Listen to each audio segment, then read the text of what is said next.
திருவண்ணாமலையில மலை இருக்குன்னு எல்லாருக்குமே தெரியும்.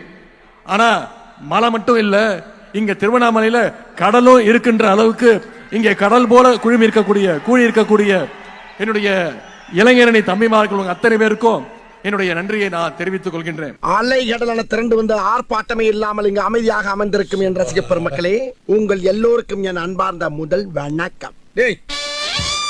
வெளியில அக்னி வெயில் ஓவரா இருக்குன்னு உள்ள வந்த நீ ரொம்ப பேசுற.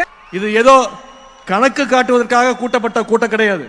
நம்முடைய எதிரிகள் போடுகின்ற தப்பு கணக்க சுக்குநூறாக உடைக்கின்ற கூட்டம் இங்க வந்திருக்கக்கூடிய இளைஞரணி கூட்டம், கொள்கை கூட்டம்.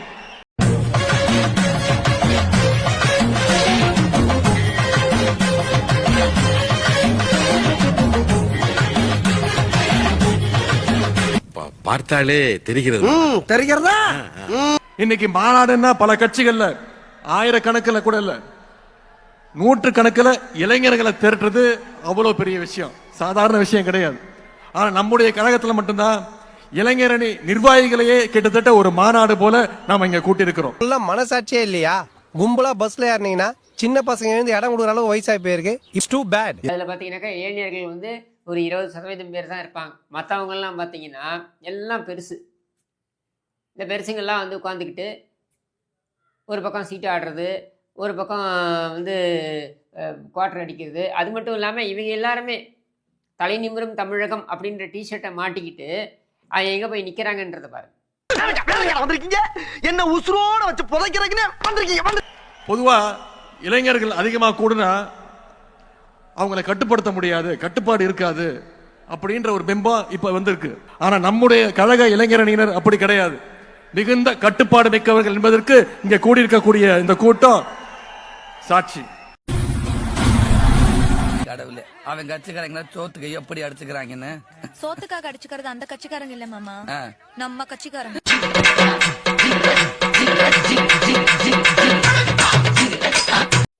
இது ஏதோ கணக்கு காட்டுவதற்காக கூட்டப்பட்ட கூட்டம் கிடையாது.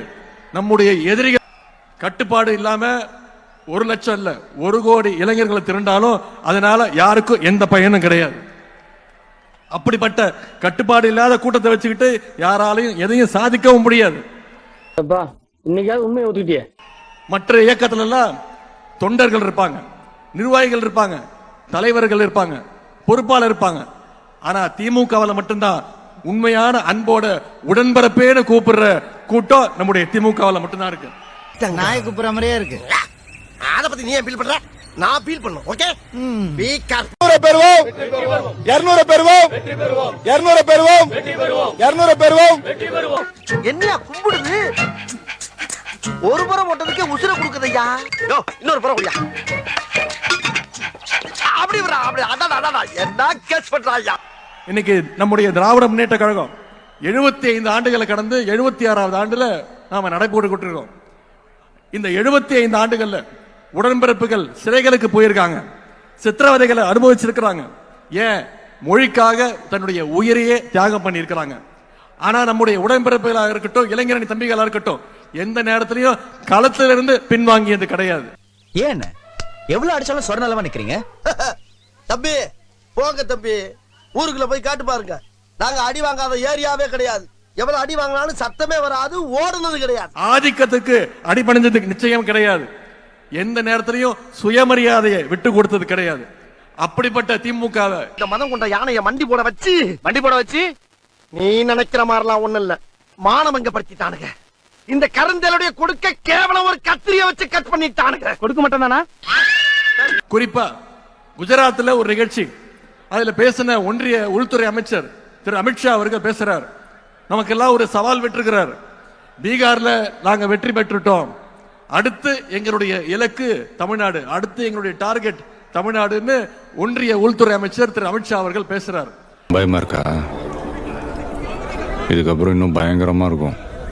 நீங்க எவ்வளவு சீண்டினாலும் எவ்வளவு மிரட்டினாலும் அதை எதிர்கொள்வதற்கு எங்களுடைய கருப்பு சிவப்பு படை, எங்களுடைய இளைஞரணி படை என்றைக்கும் களத்துல தயாராக இருக்கும். தனியா ஒரு அல்லக்கை வந்து மாட்டிச்சு. தனியாவா? சிவா எவ்வளவு அடிச்சாலும் தாங்க முடியல. அடிச்ச நீ வரியா? என்னது பிஸியா இருக்கியா? சரி நான் அடிச்சு அனுப்பிச்சு விடுறேன், நீ பாத்துக்கா. ஏன்னா நம்முடைய முதலமைச்சர் அவர்கள் ஏற்கனவே சொன்ன மாதிரி தமிழ்நாடு என்னைக்குமே டெல்லிக்கு அவுட் ஆஃப் கண்ட்ரோல் தான். ஏத்துங்கடா ஏத்துங்க. ஏற்கனவே ஒரு மாசம் உள்ள வந்திருக்கான். இப்ப நீங்க ஏத்துற இடத்துல இன்னொரு 5 வருஷம் இருந்து வரட்டும். உலக வரலாற்றிலேயே ஈடு இணை இல்லாத மொழிப்போரை நடத்தி அதிலையும் வெற்றி பெற்ற இயக்கம் திராவிட முன்னேற்ற கழகம். தமிழ் மொழிக்கா தண்டவாளத்துல தலை வைத்த இயக்கம் திராவிட முன்னேற்ற கழகம். நிற்கின்ற ரயில் முன்னே தலை வைத்து படம் எடுத்த சாகச கருணாநிதி. என்னடா அவார்டா கொடுக்குறாங்க, இப்படி ஆக்ட் பண்றியா? ஜனநாயகத்தை பாதுகாக்க தன்னுடைய 23 வயசுலே மிசா கொடுமைகளை எதிர்கொண்ட கழக தலைவர் அவர்கள் நம்மை வழிநடத்த இன்றைக்கு இங்க இருக்கிறாங்க. இதெல்லாம் நம்புற மாதிரியாங்க இருக்குது? ஆரம்பத்தில் நானும் தான் நம்பினாதான் சோறு போடுன்னு என் தாத்தா சொன்னாரு. அதுல இருந்து நம்பிட்டேன். நீங்க சாப்பிடுறீங்களா இல்ல? உண்மைதான் நம்புறேன். உனக்கு தெரிஞ்ச புள்ள வாங்க. பாஜக அப்படின்றது மதம் பிடிச்சு ஓடுற யானை அப்படின்னு நாம நினைச்சிட்டு இருக்கோம். ஆனா அந்த யானையை அடக்கிற அங்குசம் இதோ இங்க இருக்கக்கூடிய நம்முடைய கழக தலைவர் முத்துவேல் கருணாநிதி ஸ்டாலின் அவருடைய கைகள்ல நிச்சயம் இருக்கு. நீ கராத்த மாசம் நினைச்சு எல்லாரும் கூப்பிட்டு இருக்காங்க. ஆனா நீ புரட்டா மாசம் இருக்கிறது எனக்கு ஒருத்தருக்கு. இந்த நேரத்தில் தலைவர் அவர்களுக்கும் கழகத்துடைய பொதுச் செயலாளர்களுக்கும் ஒரு அன்பான இளைஞர்களின் சார்பாக ஒரு அன்பான வேண்டுகோள்.